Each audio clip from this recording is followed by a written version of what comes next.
Hi, welcome to కమ్మని రుచులు. ఇప్పుడు నేను చేయబోయే రెసిపీ బీట్రూట్ వెజిటేబుల్ బిర్యానీ. ఇప్పుడు స్టవ్ వెలిగించుకొని ఒక గిన్నె పెట్టుకోవాలి. అందులో తగినంత ఆయిల్ అందులో కొంచెం నెయ్యి కూడా వేసుకోవాలి. ఇది వేడెక్కాలి. నూనె వేడెక్కాక ఇందులో పచ్చిమిర్చి, తగినన్ని పచ్చిమిర్చి వేసుకోవాలి. ఇవి మంచిగా ఫ్రై కావాలి. జీలకర్ర, ఆవాలు వేసుకోవాలి. ఇందులో కాజు వేసుకోవాలి. అలాగే వెజిటేబుల్స్ అన్నీ వేసుకోవాలి. క్యారెట్ వేసుకోవాలి, ఆలు, బీట్రూట్ ఎందుకంటే బీట్రూట్ ఎక్కువగా ఉండాలి దీనికి, అందుకే బీట్రూట్ బిర్యానీ అంటున్నాను. పీస్ వేసుకోవాలి. ఇప్పుడు కొత్తిమీర, కరివేపాకు, పుదీనా వేసుకోవాలి. పుదీనా ఎక్కువగా వేసుకోవాలండి, ఫ్లేవర్ బాగుంటుంది. అందులోనే బిర్యానీ పువ్వు ఆకు వేసుకోవాలి.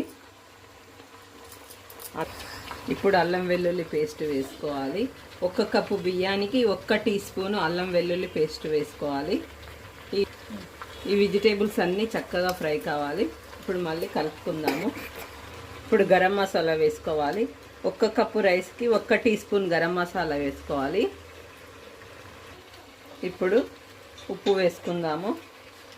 1 కప్పు రైస్. ఇప్పుడు ఉప్పు వేసుకుందాము. 1 కప్పు రైస్కి 1 టీ స్పూను ఉప్పు వేసుకోవాలి. 1 కప్పు బియ్యంకి 2.5 వాటర్ పోసుకోవాలి. బాస్మతి రైస్కి ఏమో 1.5 వేసుకోవాలి. మామూలు రైస్కి 2.5 పడుతుంది. ఇప్పుడు నేను మామూలు రైసే వేస్తున్నాను.